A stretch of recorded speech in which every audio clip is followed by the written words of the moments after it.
Desert Diaries. Hello, Arizona calling. And do you know what? It is actually starting to cool down. Yeah, I know we're at the end of September. Cool down here in the southwest.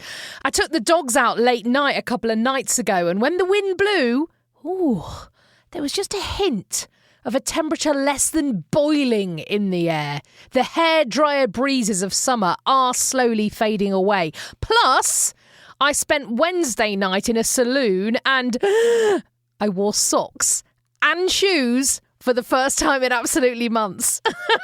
I'll tell you what, though, as soon as I arrived, I realised I'd made a massive error because everybody else in the whole place, and I mean everybody, was wearing cowboy boots, apart from me. Never had trainers felt so inappropriate. The saloon is called Handlebar J, and it's a stalwart of the live country music scene in Scottsdale, which is a city that forms part of the greater Phoenix metropolitan area, along with Mesa, Tempe, Gilbert, and they all kind of roll into one. And I don't really know where Scottsdale ends and Phoenix starts. Handlebar J is only about 10 minutes from my house, and I live in Phoenix. But Scottsdale addresses are certainly considered more, how shall I put it, exclusive. That's for sure. The saloon's been around since the mid-70s in its current form, but was built in the 60s in an area that was at the time, according to history, nothing but tumbleweed, rattlesnakes and cowboys. It's amazing. It's hard to imagine now, as it's just really close to a Safeway and a Starbucks and an absolutely massive cinema. Back then, it was called Wild Bill's, and it had chicken wire separating the musicians on the stage from the clearly rowdy clientele. By the mid-70s, the bar had been through a few changes and was bought by husband and wife, Brick, amazing name, and Gwen Herndon. Their three sons, Ray, Ron and Rick, often played in the house band and still do today, and work the tables too. In the 80s, Ray and Ron formed the band The Herndon Brothers, who went on to have a really successful country music career, and it was the two of them who were part of the band that played on Wednesday night that I saw. Regulars were telling me that you never really know who might leap up on stage, and the likes of Huey Lewis, Lyle Lovett, Matthew McConaughey and Chris Christopherson have all appeared on occasion. One of the amazing things about Handlebar J is the cowboy hats. There's a tradition for people to donate their hats to the saloon, and they're all hung on the ceiling over the bar. There are literally hundreds of them. The hats remain long after the folks who wore them, so they'll always have a view of the stage at Handlebar J, said Ray this week, as one man left his hat to add to the collection. Oh, it's great. I've mentioned this before, but one thing I love about the dancing that goes on in saloons is that age is utterly irrelevant. There were people clearly in their 80s absolutely going for it on the dance floor last night, as well as a couple of teenagers and absolutely everybody in between, often couples spanning decades. A couple of old cowboys offered their hand to ask me to dance, but gripped by the inappropriate footwear and a complete lack of knowledge about how to dance country, I did decline. Once I get my boots sorted and maybe a few online tutorials, I think I'm going to give it a go.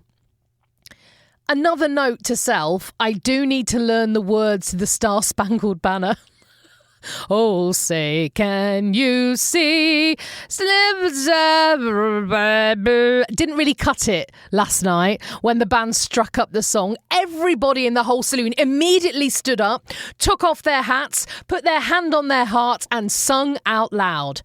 I don't think I imagined the glare of the guitarist as I sat there in complete silence.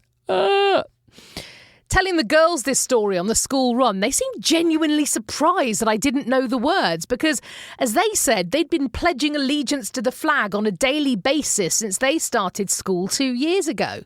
Now, I'm not quite sure how we got to this stage without me realising that they did this. But every single day, the first thing they do at school is stand up, turn and face the flag, which is hung in each and every classroom, put their hands on their hearts and recite, I pledge allegiance to the flag of the United States of America and to the republic for which it stands, one nation, under God, indivisible, with liberty and justice for all.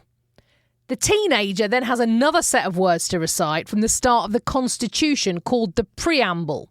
We, the people of the United States, in order to form a more perfect union, establish justice, ensure domestic tranquility, provide for the common defence, promote the general welfare, and secure the blessings of liberty to ourselves and our posterity, do ordain and establish this Constitution for the United States of America. It's quite a lot to get through every single morning, isn't it?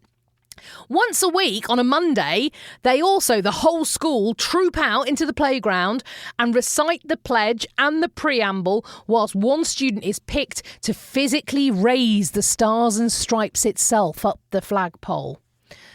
Last week, 2 of the teenagers in class refused to stand up in a clear display of rebellion. The teacher was not happy. Threats were made, parents were called, and they have not sat down since, put it that way. I can't say I've got a really strong feeling about the pledging either way, really. It just seems like the stuff of teen high school movies to me. But already to the girls, it's just another part of the school day.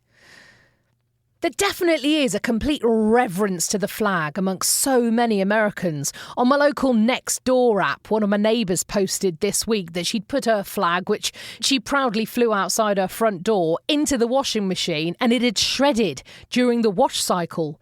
What do I do with the bits, she said? What's the appropriate way to dispose of this flag in an honourable way? There were so many different responses to her post, none of them saying, I'll just pop it in the bin and get a new one. They were all talking about the official, honourable way. Different societies you can go and take the pieces of the flag to who will dispose of them appropriately all over town. Different addresses you can mail bits and bobs up to. It really is something that's taken so seriously.